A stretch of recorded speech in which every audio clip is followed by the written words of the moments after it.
À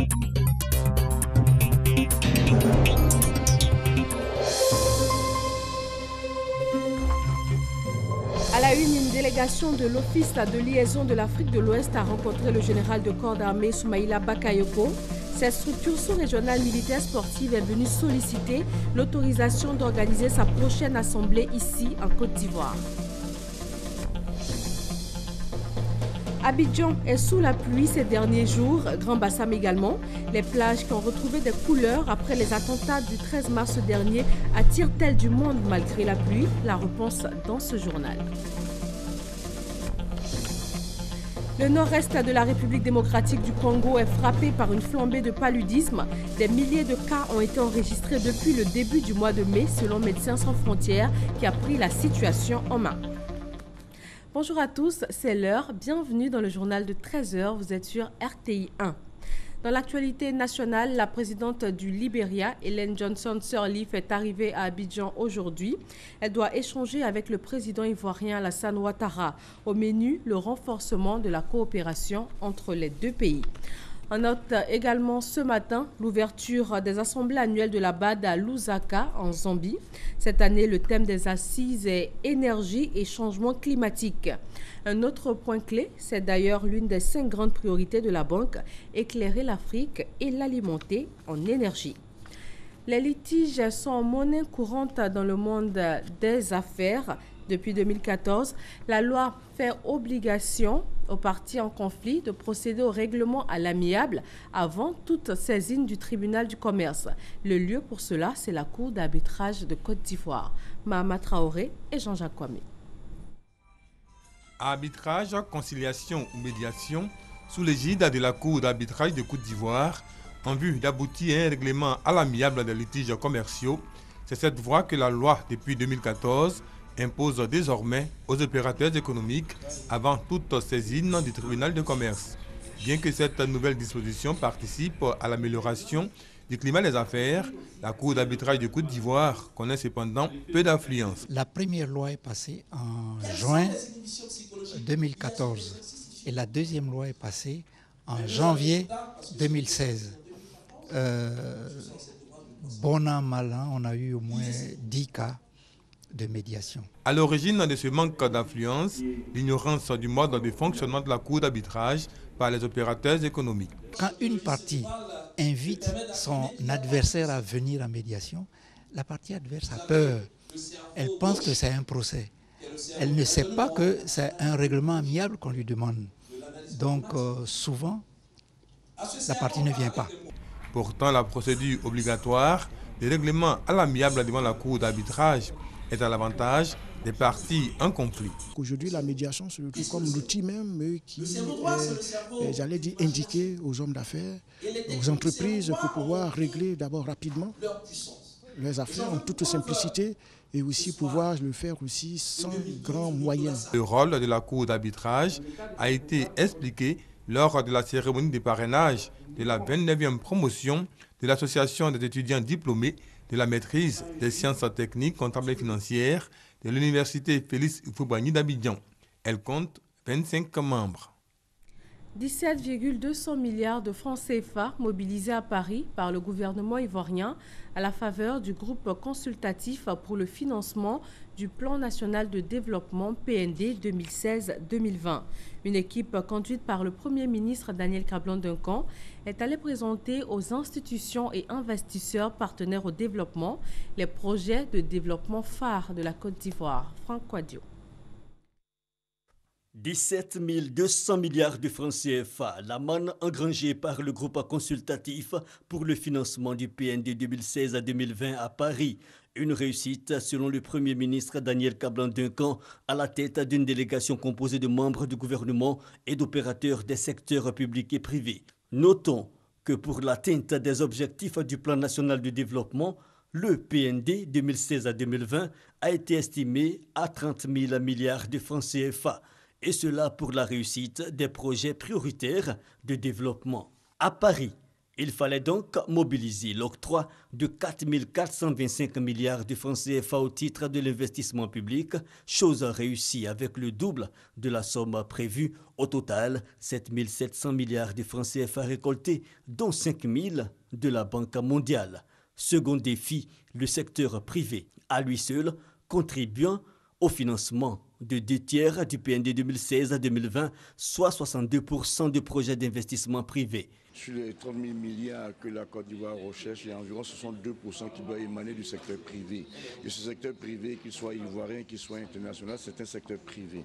Il est important que le secteur privé ivoirien soit présent pour témoignage de ce que nous avons un environnement des affaires qui est propice à la rentabilité des projets. Les investisseurs, après avoir examiné les opportunités du partenariat public-privé PPP proposé par la Côte d'Ivoire, ont manifesté des intentions d'investissement estimées à 9 500 milliards de francs CFA sur les 18 000 milliards de prévisions.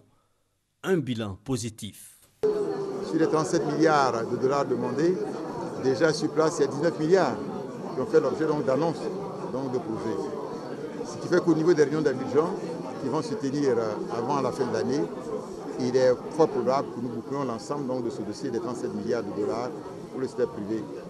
Des discussions qui permettront la réalisation de l'objectif global du PND 2016 à 2020, hisser la Côte d'Ivoire au rang des 50 premières économies du monde à l'horizon 2020.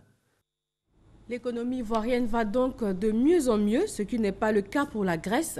Le commissaire européen chargé des affaires économiques plaide pour un accord à Bruxelles sur le déblocage de nouveaux prêts en faveur d'Athènes. Pierre Moscovici assure que la Grèce a franchi une étape clé. Le pays a adopté de nouvelles mesures de rigueur. Ici, en Côte d'Ivoire, l'Institut du service et de la relation client vient d'initier le premier colloque sur la relation client et l'expérience client. Il vise à apporter des réponses aux préoccupations des entreprises afin de développer les meilleures pratiques de fidélisation des clients dans leur secteur d'activité. Éric Goré.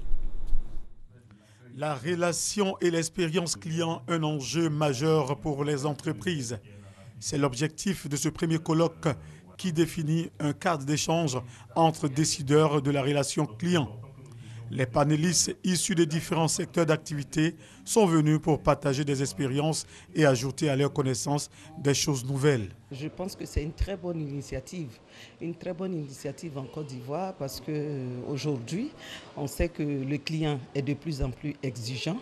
Et pour toute entreprise qui veut s'adapter, qui veut évoluer, qui veut se mettre dans son environnement, l'entreprise doit être à l'écoute du client. On est aujourd'hui à un moment où les consommateurs évoluent rapidement. Vous voyez l'implication aujourd'hui des nouvelles technologies dans la relation avec le client. La jeunesse d'aujourd'hui, ou si vous voulez, la population d'aujourd'hui sont, on va dire, high-tech. Et donc, toutes les entreprises doivent s'aligner et devenir high-tech pour continuer de garder le contact avec le client. Selon les organisateurs, il faut s'adapter aux exigences du client pour pouvoir le satisfaire. Tous les produits se ressemblent. Quel que soit le secteur d'activité, on a les mêmes produits. Les prix ne vont pas varier, que ce soit dans le secteur des télécoms, le secteur de l'assurance ou dans tous les autres services. Mais finalement, ce qui va faire la différence, c'est la qualité du service qui va être proposé aux clients. Et nous, au niveau de l'Institut du service des clients, on se propose de faire la promotion de la culture des services en Côte d'Ivoire. L'Institut du service et de la relation client a 2 années d'existence et œuvre à la recherche des stratégies diverses permettant aux entreprises d'assurer un meilleur positionnement par rapport à la clientèle. Une délégation de l'Office de liaison de l'Afrique de l'Ouest a rencontré le général de corps d'armée Soumaïla Bakayoko. Cette structure sous-régionale militaire sportive est venue en Côte d'Ivoire pour solliciter l'autorisation d'organiser ici sa prochaine assemblée. Abou Sanogo.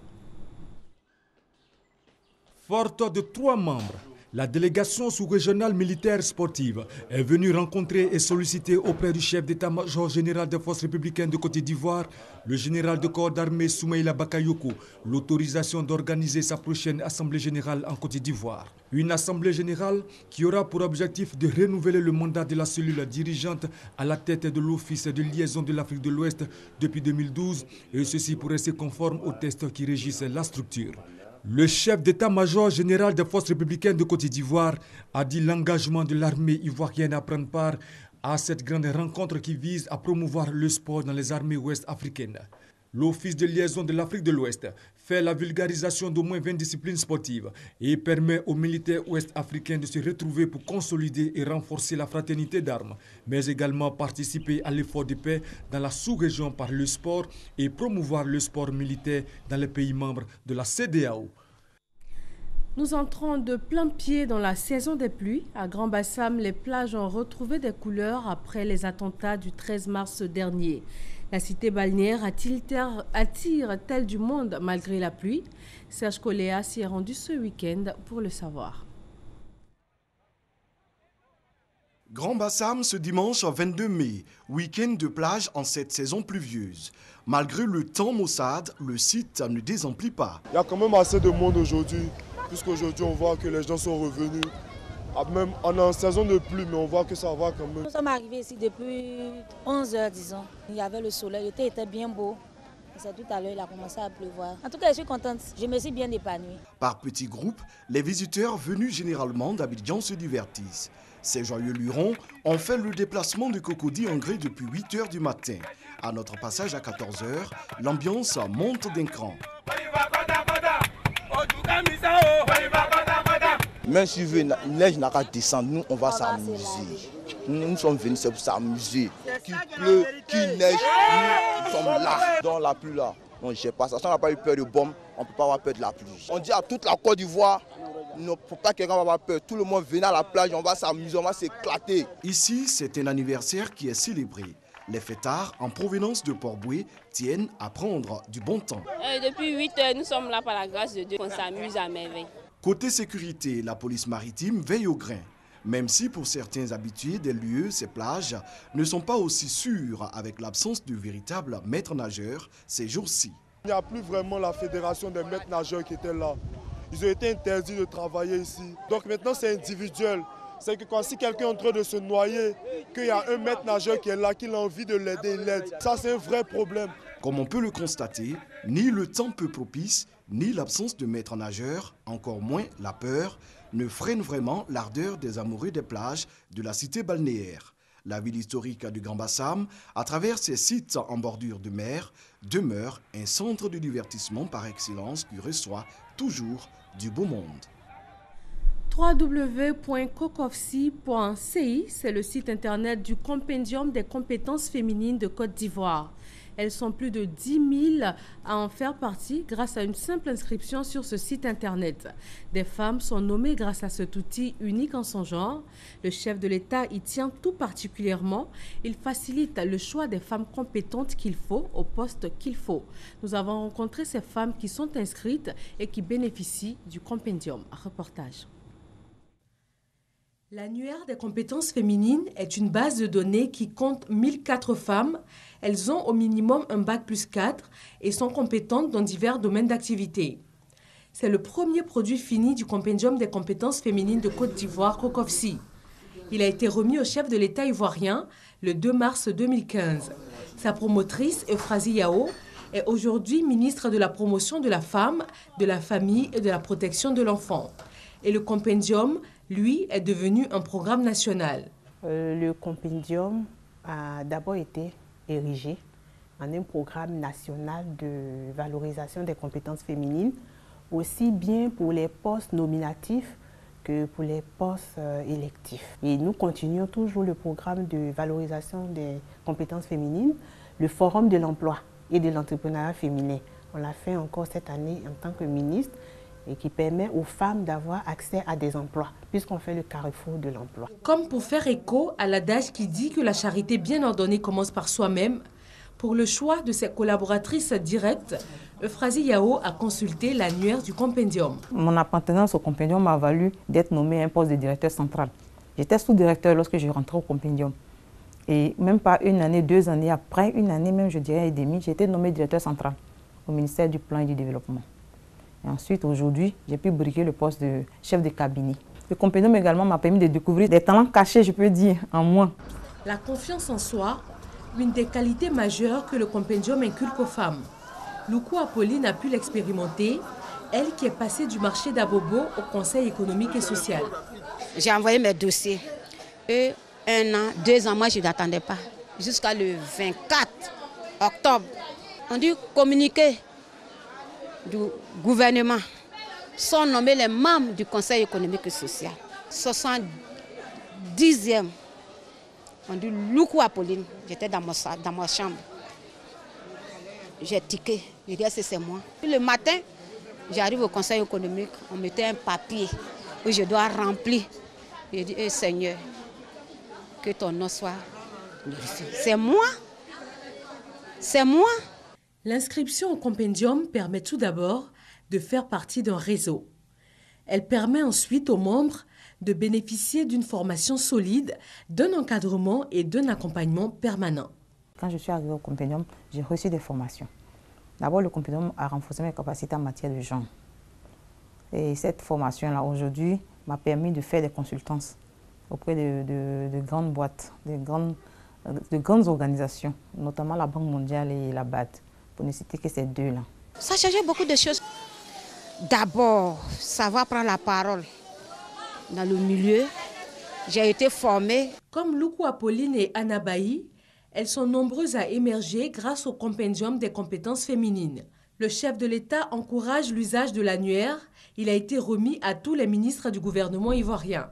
Pour la prochaine étape, ce sont les femmes du domaine rural qui excellent dans leurs activités qui sont concernées. Le recensement a déjà commencé dans les villes d'Abidjan, Bouaké, Korogo et Mans. Le compendium des compétences féminines de Côte d'Ivoire est unique en son genre. Il fait même cas d'école dans plusieurs pays du monde. La journée internationale de la famille a été célébrée le 15 mai dernier. Dans la commune d'Abobo, le ministère de la Promotion de la Femme et de la Protection de l'Enfant a initié une formation au profit des chefs de communauté, des chefs de famille et aussi des enfants. Elle porte sur l'importance de la communication pour le bien-être de la famille. Patricia Omoetia. Des conseils conjugaux, l'éducation des enfants, le budget familial. Autant de sujets évoqués ici dans la commune de Yopougon au cours de cette rencontre avec les chefs de communauté et les familles. La famille est une école de communication. Selon le conférencier, la famille parfaite n'existe pas, mais il faut apprendre à affronter les problèmes de manière constructive.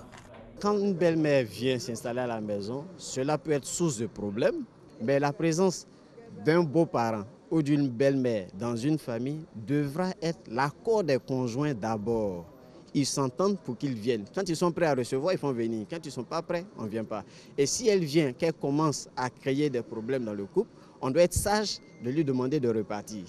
Célébrer la famille et relever les difficultés et les défis auxquels elles sont confrontées en vue de leur apporter des solutions. Ici à Yopougon, nous avons ciblé 15 familles. C'est une goutte d'eau dans la mer par rapport à la population de Yopougon. Mais nous voulons que ces familles soient nos relais.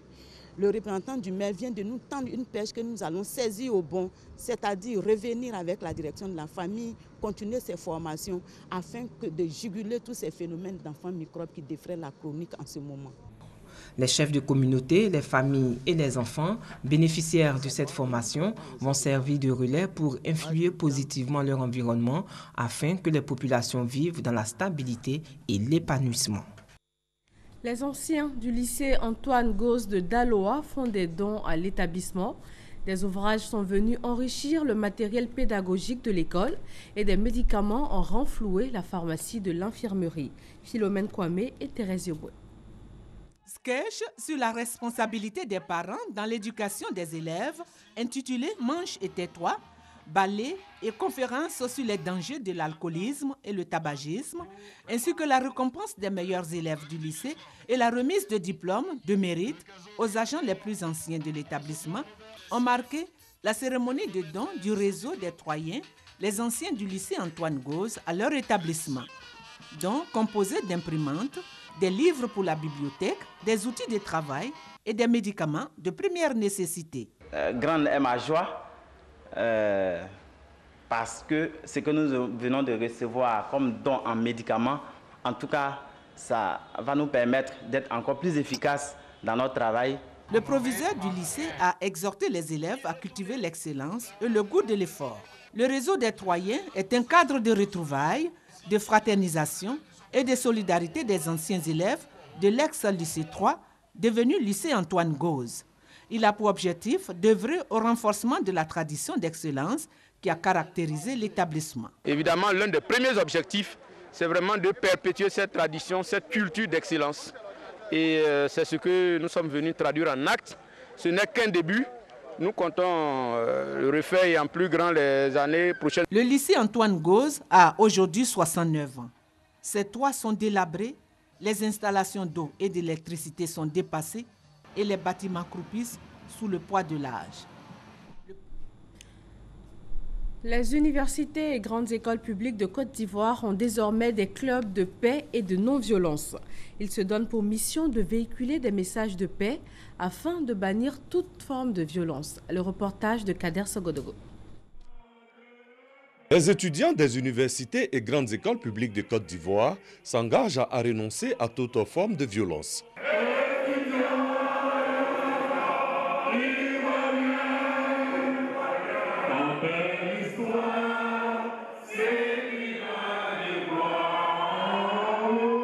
Des clubs de paix et de non-violence existent désormais dans toutes les universités et grandes écoles publiques de Côte d'Ivoire. Cette initiative est à mettre à l'actif de la mission de l'opération des Nations Unies en Côte d'Ivoire qui, face au regain de violence en milieu estudiantin, a voulu apporter son soutien à l'État de Côte d'Ivoire. Cette cérémonie officialise la mise en œuvre du programme de suivi de la campagne de sensibilisation sur la culture de la paix avec les étudiants des universités et grandes écoles publiques. Cette campagne que nous avons lancée conjointement avec le ministère de l'Enseignement supérieur et de la Recherche scientifique. 2 membres du gouvernement ont pris part à l'installation de ces clubs de paix et de non-violence. D'abord, la ministre de la Solidarité, de la Cohésion sociale et de l'indemnisation des victimes salue l'avènement de cet esprit nouveau. Chers étudiants, chères étudiantes, construisez la paix, entretenez la paix, afin que nous puissions vivre ensemble dans la paix et la cohésion sociale. La ministre de l'Enseignement supérieur et de la Recherche scientifique, quant à elle, encourage les étudiants à revenir à leurs valeurs premières, celle d'être formés pour être des cadres qui devront mener la Côte d'Ivoire vers son développement. Chers ambassadeurs, je vous exhorte à persévérer dans votre tâche, à contribuer au renforcement de la cohésion sociale sur les campus universitaires à travers la non-violence, la tolérance et la solidarité. C'est à ce prix que les activités académiques et scientifiques pourront se dérouler dans un climat apaisé. Les étudiants, à l'unisson, sont prêts à bannir la violence sous toutes ses formes pour se consacrer uniquement à leurs études. Assemblée générale des coopératives de cacao culture à Méagui dans la région de la Nawa. Le bilan de l'exercice 2015 est jugé positif. Ce sont plus de 187 millions de nos francs qui ont été redistribués aux producteurs. Serge Coléa. Bilan satisfaisant pour la Société coopérative des éco-agriculteurs modernes de Méagui. L'exercice 2015, selon le président du conseil d'administration, Aruna Béré, a permis la commercialisation d'environ 4700 tonnes de fèves de cacao certifiées. Le chiffre d'affaires s'élève à plus de 263 millions de francs CFA, dont 187 millions de primes à la qualité redistribuées aux producteurs. Pour sa part, le directeur Fulgence Siabé a souligné que pendant cette campagne 2015, les producteurs ont été subventionnés en engrais à hauteur de 12 millions de francs CFA. 3 forages, une cantine scolaire et 3 salles de classe ont été construites au profit de la communauté. Sans oublier un magasin central pour la coopérative. Des activités de femmes ont été aussi financées ainsi que des formations agricoles à l'attention des producteurs. Les différents responsables du secteur de l'agriculture de la région de la Nawa ont tour à tour salué les performances de la société coopérative qui fait figure de modèle de gestion dans la région. Le sous-préfet Amadou Traoré a quant à lui invité les autres sociétés coopératives à suivre l'exemple de la société coopérative des éco-agriculteurs modernes de Meyagui en organisant leur assemblée générale dans les délais impartis par la loi et s'engager dans une gestion rigoureuse pour le bonheur des producteurs. Lutte contre l'insécurité alimentaire et la pauvreté des populations rurales, la région du Bélier veut se positionner comme la première zone productrice du manioc en Côte d'Ivoire. Pour relever ce défi alimentaire et économique, le conseil régional dirigé par le ministre d'État Aoussou Kouadio Jano compte mettre à la disposition de la population 50 000 tonnes de boutures. Kouadio Kwame. Le manioc est le troisième aliment le plus consommé par les Ivoiriens après le riz et le maïs. De 180 000 francs CFA en décembre 2015, la tonne est passée à 280 000 francs à Abidjan à la fin du mois d'avril. Cette augmentation est le fait d'une pénurie du manioc enregistrée dans tout le pays. La solution à cette flambée du prix et à la pénurie du manioc reste la production intensive de ce tubercule. Solution qu'Aoussou Kouadio Jano, président du conseil régional du Bélier, veut expérimenter dans cette région. Plus de 50 000 tonnes de boutures de manioc à haut rendement seront mises à la disposition des producteurs. Une variété qui produit jusqu'à 35 tonnes à l'hectare. Objectif, faire de la région du Bélier la première zone productrice de manioc et améliorer les revenus des producteurs. Aoussou Kouadio Jano a donc exhorté les populations Ngba et Nzikpri à s'approprier le projet. Le conseil régional est en train d'acheter pour 50 millions de boutures de manioc que nous allons distribuer dans toute la région du Bélier afin de produire du manioc, suffisamment, abondamment de manioc. Les usines qui ont été créées par le district d'Abidjan aujourd'hui n'ont pas de produits. Président des mutuelles de développement et chef de village s'engage à faire réussir ce projet économique d'envergure. Ce qui nous manquait ici, c'est les ressources. Donc là, j'ai été vraiment content d'entendre que des fonds seront disponibles pour permettre à ceux qui voulont faire cette culture-là de pouvoir s'y atteler. Abidjan, la capitale économique, alimente le marché national à hauteur de 34% de la production, suivi de la région de Gbeke avec 18%. Voilà une initiative qui tombe à point nommé en cette période de pénurie d'attiéké, mais typiquement ivoirien à base de manioc. Le village de Bayokou Bassi à Gagnoa a maintenant son centre de santé. Le personnel de santé et le matériel médical sont mis à disposition. Les populations peuvent désormais bénéficier sur place de premiers soins de qualité. Mamadou Kouassi. Situé dans la sous-préfecture d'Ouragayo, le village de Bayokou Bassi rencontre d'énormes soucis pour son développement. Ces problèmes se situent au niveau de l'approvisionnement de l'eau potable et de l'accès aux soins de santé. Mais ce dernier souci connaît une solution depuis quelques jours. Ce village dispose désormais d'un centre de santé baptisé Jérôme Diégou Bailly, du nom de l'ancien président de la mutuelle de développement de ce village.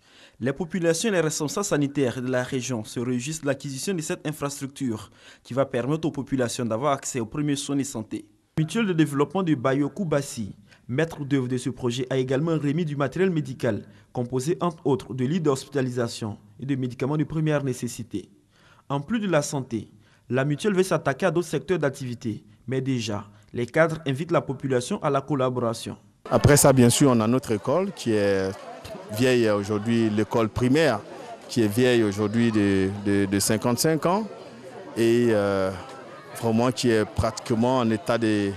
Voilà, qui est délabré, tout court. Le problème de l'entretien, c'est le plus important et nous avons ce problème dans nos villages où nous avons des infrastructures telles que l'école, les formations sanitaires, tout ça. Les parents ne s'impliquent pas dans l'entretien. Avec la réalisation de ces infrastructures, le village de Bayokou Bassi veut s'inscrire dans le train de développement. Bayokou Bassi bénéficiera dans quelques jours d'autres projets de développement dans le cadre du plan national de développement 2016-2020. L'actualité sur le continent est marquée par la République démocratique du Congo. Elle est frappée par une flambée de paludisme. Des milliers de cas ont été enregistrés depuis le début du mois de mai, selon Médecins sans frontières. Une situation aggravée par la faible capacité d'accueil des centres de santé et aussi le coût élevé d'hospitalisation. Depuis quelques jours, Médecins sans frontières a donc pris la situation en main avec pour objectif de traiter le plus rapidement possible les enfants atteints de paludisme simple pour éviter qu'ils ne développent la forme sévère de la maladie. Retour en Côte d'Ivoire où la famille des artistes est à nouveau en deuil. Charlie Ouatta, l'un des auteurs-compositeurs de la chanson Faut m'appeler, avec le duo togolais Toufan, est décédé samedi. Le morceau sorti en 2012 avait connu un large succès au-delà de la Côte d'Ivoire ou même du Togo. Le reggaeman Bac Medio a lui aussi quitté la scène à jamais. L'ex-lead vocal de l'orchestre du plateau s'est fait connaître par ses albums Problèmes conjugaux acte 1 en 1994, acte 2 en 1996 et Carte nationale d'identité en 1999. Et c'est avec les mélodies de ces deux artistes disparus que nous vous disons au revoir.